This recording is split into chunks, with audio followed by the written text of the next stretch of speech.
Hola, yo soy Rubén y esto es El Parche de Odín, el podcast personal de un oftalmólogo en Suecia. Este es el episodio 192 y se ha titulado Pantallas, ojos y niños. El programa de hoy, el tema de hoy, es una propuesta que me ha hecho Dani del podcast El Diario de Edición del Sueco hace ya creo que eran 2 o 3 semanas. Y quería dar gracias a Dani por pasarme la pelota, por sugerirme este tema. Y el tema le vino a su vez a Dani porque estuvo comentando una noticia que ha aparecido hace poco en medios, suecos, y también hemos podido leer en medios españoles, porque en Suecia, lo que es la parte de educación, está volviendo un poquito más al tema del libro tradicional. En Suecia han ido más adelantados en el tema de la digitalización de la enseñanza, sobre todo en niños, más que en adolescentes, por supuesto, pero también en niños, un poco más al principio.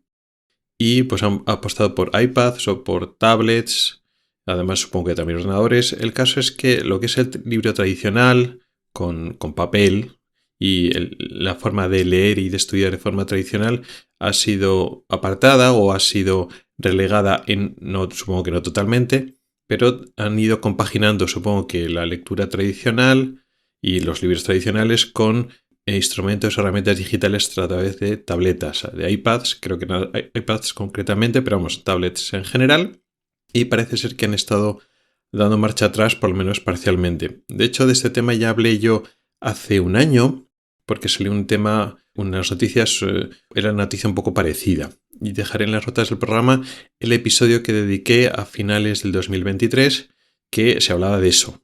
Y pues estuve haciendo mis comentarios y tal. Y se ve que ha vuelto a salir, también lo estoy leyendo yo, ha vuelto a salir el tema, pues que están intentando volver a dar más dotación económica para que se compren libros, pues los libros de toda la vida, de papel, porque pues parece ser que los niños están perdiendo comprensión lectora o capacidad de concentrarse en textos un poquito más largos, y lo atribuyen, supongo que en parte, a un método de enseñanza con tablets, que como siempre las tablets tienen muchas más capacidades y tienen mucho más potencial que un libro en otras áreas. Se puede hacer mucho más que leer con tablets, pero parece ser que quizás por culpa de las tablets en sí, igual porque no están implementando un sistema, una forma de aprovechar las tablets de forma adecuada para conseguir los mismos objetivos que se conseguían antes sin tablets y más, sino que pues se está perdiendo cierta comprensión lectora y ciertas capacidades de los niños, y entonces pues han tomado la decisión de ir marcha atrás, por lo menos parcialmente.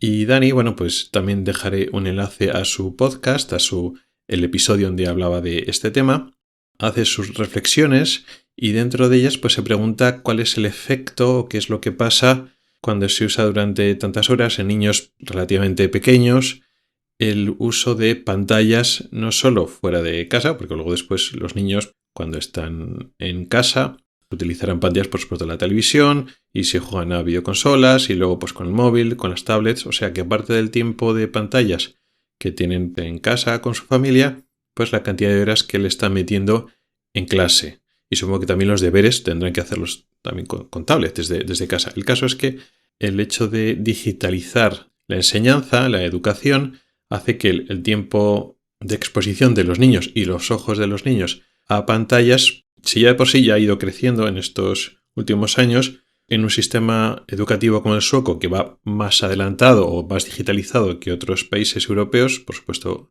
comparado con España, ¿qué es lo que pasa, ¿no? Y despierta un poco esa preocupación, concretamente, qué pasa con los ojos. Y como yo soy oftalmólogo, Dani me ha mandado esta pregunta. Sobre el tema de pantallas y la salud ocular, solo el tema de las pantallas o también de la luz azul, en el contexto de niños o en el contexto de adultos, he hablado mucho porque, pues es un tema que me toca. Hay pocos oftalmólogos o profesionales de salud visual que se dediquen a la divulgación y entonces he hablado mucho. Hace ya más años, pues he escrito bastantes artículos en mi blog y he dedicado varios episodios del podcast de Ocularis, mi podcast que hablo sobre oftalmología, de hablar de ese tema. Creo que tengo precisamente un monográfico. También dejaré el enlace en las notas del programa para quien quiera profundizar un poquito más, pero de pasada lo he tocado, de hecho, en varios episodios. También me han entrevistado alguna vez, no es que esté todo el rato estando de invitado en otros sitios, pero de vez en cuando he participado en algún vídeo de YouTube y en algún podcast que me han invitado y casi siempre el tema gira en torno a esto, porque es lo que le interesa a la gente, ¿no? Las pantallas, los ojos. Como este no es el podcast de Ocularis y no quiero repetirme mucho lo que ya he dado en el podcast de Ocularis, voy a cubrir ese tema un poquito más rápido. Voy a hacer un pequeño resumen de lo que son los efectos puramente en los ojos. Y eso, como he dejado en las notas del programa, el episodio de mi podcast de oftalmología, quien quiera profundizar más puede ir a ese podcast. Voy a cubrirlo un poquito para dar un poco la respuesta, pero voy a hablar, como este podcast no es de oftalmología, sino es unas reflexiones un poquito más allá de la oftalmología, voy a complementarme un poquito, porque cuando estoy hablando de pantallas, sobre todo pantallas en niños, en el otro podcast, en el de oftalmología, me quedaba en la parte oftalmológica y me quedaba un poco con ganas, pues puedo tener unas otras reflexiones de qué es lo que está pasando con los niños con las pantallas más allá de los ojos, pero este no es el lugar, porque estoy hablando de oftalmología. Entonces, yo creo que este es mi momento. Entonces voy a hacer un resumen, pero voy a extender mis reflexiones, qué es lo que pasa con las pantallas más allá de los ojos. Pero bueno, en los ojos, ¿qué es lo que pasa cuando un niño está tantas horas expuesto a esa radiación electromagnética que supone tan cerca de los ojos, en los ojos en crecimiento, presumiblemente más sensibles y con menos defensas, ¿no?, que puede tener un ojo adulto? No pasa básicamente nada. Aunque lo he puesto así, lo he dibujado un poco así peligroso, realmente el hecho de que un niño esté jugando con una tablet o el niño que esté jugando con unos juguetes que tenga en las manos, para los ojos no hay tanta diferencia.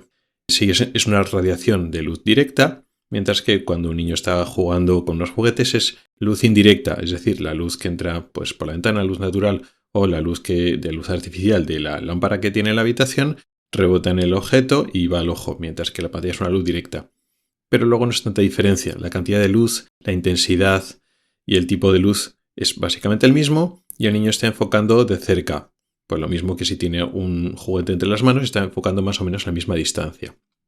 No va a producir daños en la retina, no es una radiación peligrosa, no va a inducir miopía, a pesar de que lo que leamos por ahí no induce miopía, puede inducir falsa miopía, eso es cierto. Lo mismo que un niño que estuviera leyendo mucho rato también induce falsa miopía por la misma razón. Estamos enfocando mucho tiempo de cerca y puede parecer que ese niño desarrolla miopía, pero es lo que se llama falsa miopía. Si al niño se hace una exploración correcta, si va al oftalmólogo y le hace unas pruebas correctas, descarta la falsa miopía y descubre que ese niño no necesita gafas.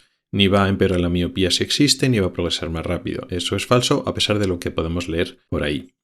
Sí que es cierto, claro, que un niño se puede tirar muchas horas leyendo en el iPad, en una tablet, y no se va a tirar tantas horas estudiando. Con lo cual, pues sí, por número de horas es más lógico que una tablet pueda producir más fatiga visual, incluso esto que he dicho de falsa miopía, más que un libro normal, porque un niño no va a estar tantas horas.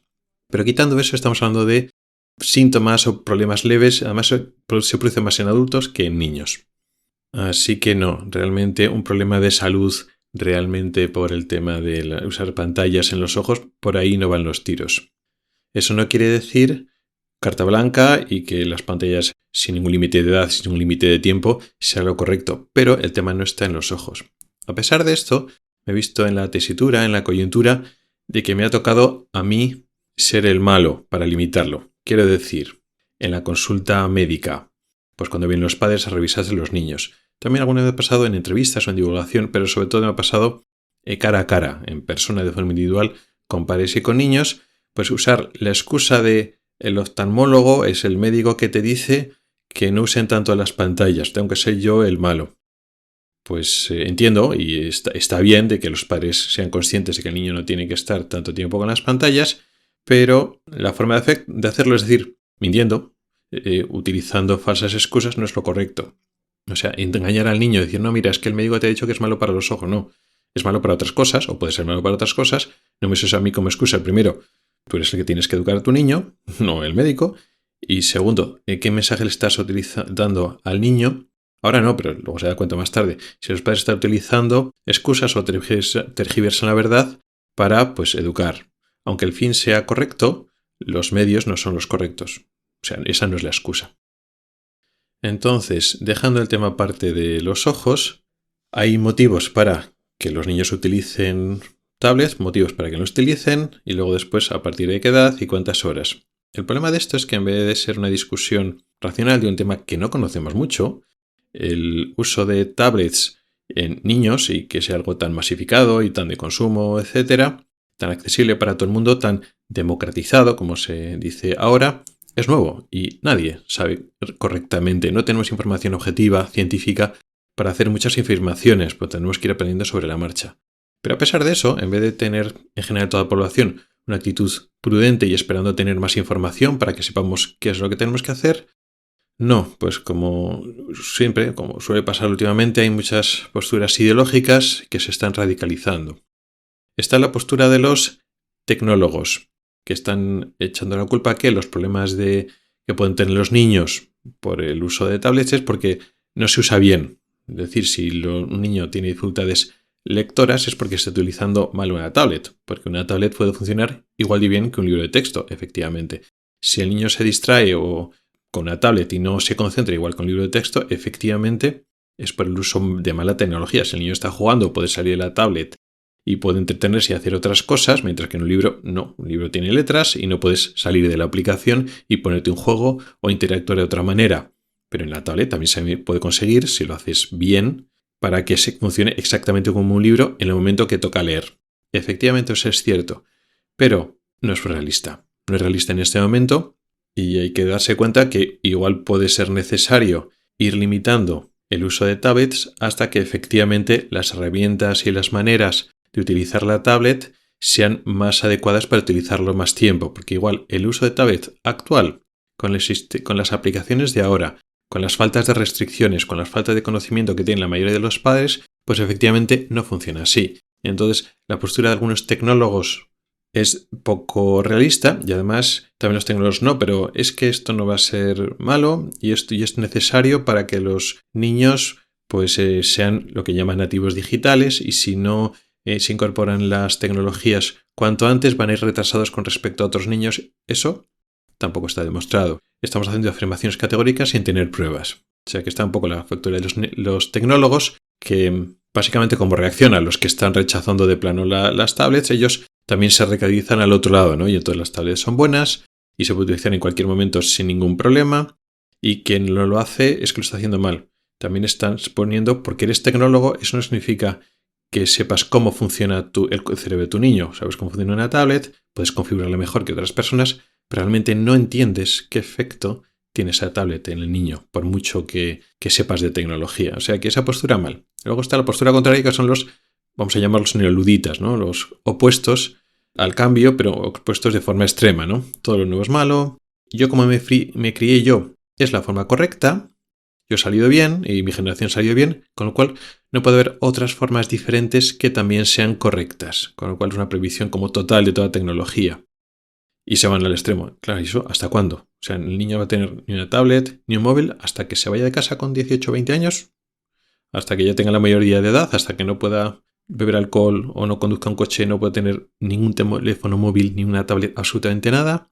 Y aquí estamos confundiendo uso con abuso. Claro que sí, que el abuso es muy fácil, sobre todo en niños y sobre todo en niños pequeños, porque los niños siempre van a querer más, porque esto crea adicción, el uso de tablets y de móviles crea adicción, y además como es la solución fácil para muchos padres, y es una gran tentación, para que el niño esté entretenido y no demanda nuestra atención, no demanda la atención de los padres y de los adultos, le das la pantalla y ya está, con lo cual es muy fácil abusar porque es la tentación de padres y por supuesto de niños. Entonces, aunque el abuso sea fácil, hay que entender que una cosa es el uso y otra cosa es el abuso.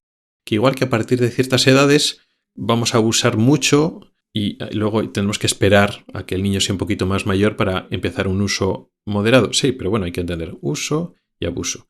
Y que en un momento dado, a partir de cierta edad y a partir de ciertas limitaciones, puede existir un uso prudente e incluso conveniente.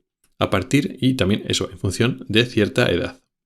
Entonces, dejando, como he dicho antes, los ojos aparte, en cuanto al uso de pantallas, concretamente en niños. Hay aspectos positivos. En algunos casos de autismo o otras dificultades de interacción social convencional, el uso de pantallas, el uso de tablets, ha resultado muy interesante, incluso revolucionario, en algunos aspectos. Esto es un ejemplo claro, pero luego hay otros ejemplos en los cuales ese tipo de interacción, vamos a decir, no humana, y el hecho de que puedes crear aplicaciones y a través de gamificación es una nueva vía de aprendizaje y de interacción y de desarrollo de áreas de nuestra cognición, de nuestro cerebro. O sea que tiene aspectos positivos que ya existen y aspectos positivos potenciales que se pueden desarrollar en el futuro. Eso es así. Pero tenemos que hablar, claro, de los aspectos negativos. El tiempo que estamos en las pantallas no lo estamos haciendo en otras actividades. O sea que hay una competencia de tiempo.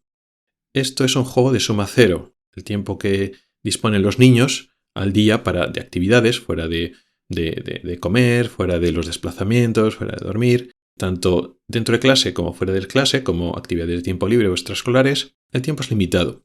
Con lo cual, el tiempo que estamos en pantallas, tanto tiempo libre como tiempo de docencia, tiempo de aprender del colegio, es limitado. Con lo cual, el tiempo que dedicamos a la pantalla no estamos haciendo otras cosas que pueden tener otros beneficios cognitivos.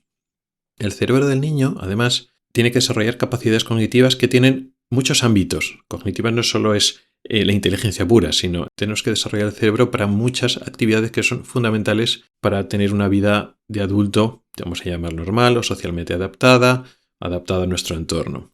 Estamos hablando en el ámbito social, en el ámbito afectivo.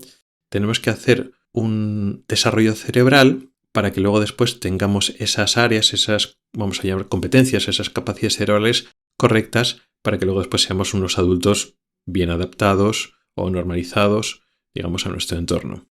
¿Y cómo que configuran estas capacidades cognitivas y este cerebro? Pues las experiencias, porque las experiencias literalmente modelan el cerebro. Entonces, las experiencias con las pantallas son muy diferentes de las experiencias del mundo real. No es que sean malas, es que son diferentes. Ahora me voy a concentrar no de actividades que podríamos hacer con las pantallas en un futuro, con otras aplicaciones, con otros sistemas más optimizados, más pensados para los niños pequeños, sino estoy hablando con el uso que se da ahora, a pantallas, a tablets o a móviles. En general, para el cerebro, cuando estamos haciendo actividades con las pantallas, necesitamos menos esfuerzo de atención y de concentración. Esto puede resultar raro porque tú vemos al niño súper concentrado y toda su atención totalmente centrada en la pantalla. Sí, pero no hace falta atender de forma lineal y mantenida. No es un proceso lento, sino es un proceso inmediato. No tiene que estar concentrado en un proceso cognitivo largo. Entonces, con poca atención, con poca concentración, recibe rápidamente la recompensa que sea cuando está utilizando la pantalla. Podemos estar pensando en recibir atención en redes sociales, pero esto es más de adultos, ¿no? Del refuerzo de la interacción social en redes sociales. Pero para lo que utiliza el niño es ese estímulo, sobreestímulo y esa respuesta, esa interacción rápida que tiene en juegos, cuando el niño es un poquito más mayor, en vídeos cortos que consumen, etc. Además, cuando estás interactuando con una pantalla durante horas y horas, hay una falta de comportamiento social. No estás en un entorno humano real y no te tienes que comportar en un entorno con otros humanos. La pantalla te está respondiendo inmediatamente a todo lo que tú haces y respondes. En un entorno humano no funciona así. En un dispositivo siempre está a tu disposición, responde a lo que haces. En un entorno humano no. Es más, aquí hay una cuestión importante que conviene hablar, que es lo que se llama teoría de la mente. Con este nombre tan raro, tan rimbombante, que parece que es filosófico, realmente no. Estamos hablando de una capacidad cognitiva que tienen bastantes animales, incluido el ser humano, que se trata de esa faceta que debes de desarrollar que tiene que ver con el poder entender cómo responden otros seres pensantes de tu entorno. El saber que las otras personas, en este caso estamos hablando de humanos, ¿no? Pero pueden ser otros animales, pero que tienes otros seres sintientes, otros animales, otros humanos, que tienen su propia mente. Entonces, que el cerebro sepa y entienda la existencia, que hay otra mente, y saber lo que piensan los otros congéneres. Aquí estamos hablando de humanos, ¿no? En animales serían con otros animales. Ser capaz de ponerse en su lugar, interpretar lo que las otras personas pueden estar pensando. El hecho de tener esa teoría de la mente, esas capacidades desarrolladas, esas competencias cognitivas, es el paso previo para luego poder vivir en sociedad pero para llegar a entender, a desarrollar empatía, simpatía, solidaridad o poder convivir en sociedad, poder relacionarnos de forma normal. Y es que esto de la teoría de la mente, hay unas áreas concretas cerebrales que tienen que desarrollarse en el niño pequeño. Y si esas áreas no se desarrollan con experiencias con seres humanos constantemente, a base de ensayo y error, al principio el ser humano es profundamente egoísta y no entiende que su entorno de alrededor son otros seres humanos con sus motivaciones, con sus miedos, con sus preferencias, con sus decisiones, con su libertad. No, nuestro entorno está de forma utilitarista para servirnos a nosotros y eso durante los primeros años de vida tiene que ir cambiando y evolucionando cuando desarrollamos lo que se llama la teoría de la mente. Y son unas áreas cerebrales que tienen que desarrollarse y si no se desarrollan en el momento crítico es un problema muy serio. Derivado de esto y más desarrollado ya en el niño no tan pequeño, pero 1, 2 o 3 años después, el niño tiene que aprender a comportarse en un grupo, en pensar en los demás, en esperar su turno para hablar o para conseguir algo, dejar que los demás se expresen, entenderles, esforzarse si quieres algo, pues te tienes que esforzar, no es la recompensa o el conseguirlo de forma inmediata como cuando estás en una pantalla. Igual hay algo más o menos complejo para un niño y tardas tu tiempo en entender algo, con lo cual tienes que tener tu tiempo de pensarlo, tu tiempo de seguir unos pensamientos, llegar a una cadena de pensamientos o deducciones para llegar a una conclusión. También necesitas desarrollar tu creatividad de imaginar y pensar juegos con objetos inertes, por ejemplo, porque si tú tienes juguetes inertes que no interactúan tanto, tú eres el que tiene que interactuar, tú eres el que tienes que inventarte tus juegos imaginarios, tú tienes que poner la historia, el juego. Mientras que, muchas veces en las pantallas, no, cuando estás jugando, de forma pasiva tú estás interactuando con un juego, con un entorno, con un mundo virtual que ya te lo ponen. Nuevamente, irán desarrollando aplicaciones y sistemas donde te permitan al niño ser más creativo. Sí, pero claro, esa creatividad que sale de los objetos inertes, pues te regalan, unos juguetes, unos muñecos, unas construcciones, y tú tienes que crearte la historia de alrededor de ello. ¿Eso se podrá hacer con las tabletas? Claro que sí, pero ahora no existe o no de esa manera. Con lo cual, todo este tiempo que el niño está en las pantallas no está socializándose, relacionándose con humanos, frustrándose cuando no consigue lo que quiere cuando quiere, aprendiendo a que tiene que vivir en sociedad, que espera su turno, tiene que ser paciente, ser creativo. Eso se consigue actualmente mejor sin tablets y sin pantallas en niños pequeños. Con lo cual, en conclusión, no estoy queriendo decir que algunas formas de interacción con pantallas no sean positivos y que además no se pueden desarrollar otras facetas mejor que en un entorno que no es tecnológico, en un entorno no digital, no. O sea que sí que hay interacciones positivas. Y no quiere decir que a un niño no le puedes dar, por poner un ejemplo, no puedes dar nada de comida con azúcar en ningún momento. Pues sí, pero también sabes que a un niño, si le dejas elegir, estaría todo el día comiendo chucherías y dulces. Y tú sabes que, eso lo tienes que limitar, el niño no puede estar todo el día comiendo chucherías. Pues esto es un poco parecido. Una cosa es que en un momento dado coja un niño a partir de cierta edad, una pantalla, otra cosa es, si le dejas esto es como a chucherías, se te aburriría y luego no comería. Esto es un poco igual. Pero es que es eso, que el niño pequeño tiene un periodo crítico. Entonces, tiene que cambiar, justo después del nacimiento, su cerebro, que es fetal, vamos a llamarlo así, que es un efecto, que es un individuo que requiere toda atención, está totalmente desvalido, no tiene el concepto de que hay seres humanos a su alrededor, cero esfuerzo para conseguir lo que quiere, en fin, ese es un poco el cerebro fetal.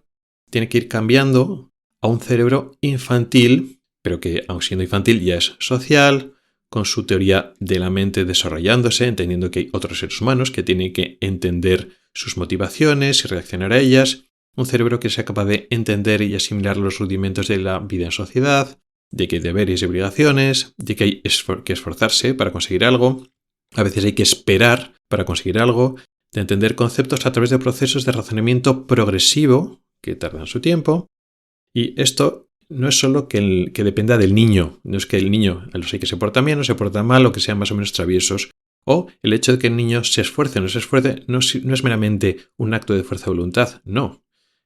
Todas estas capacidades son fruto de un desarrollo cerebral. Se trata de áreas cerebrales que deben desarrollarse. Y el razonamiento analítico y en pasos, la comprensión lectora, etc., estas materias, estos asuntos que le está preocupando a los educadores, se basa en última instancia en procesos que tienen que llevarse a cabo previamente, en los primeros años, en el niño más pequeño. Y la hiperestimulación rápida, la recompensa inmediata, tras la interacción a gran velocidad con las pantallas, puede interferir en este desarrollo. Con lo cual, ya no solo se trata de pantallas y ojos, no.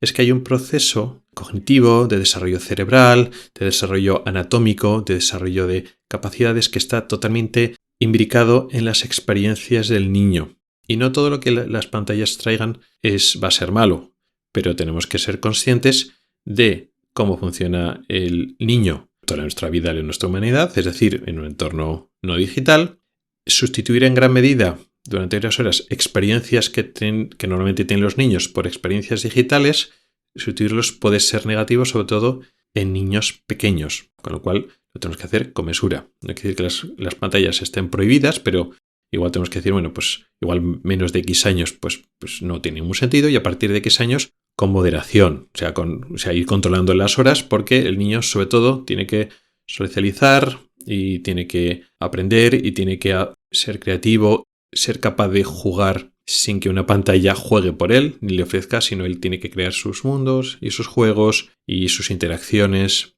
No podemos permitir que el niño esté con las pantallas deje de realizar esos desarrollos que van a ser fundamentales para su vida adulta.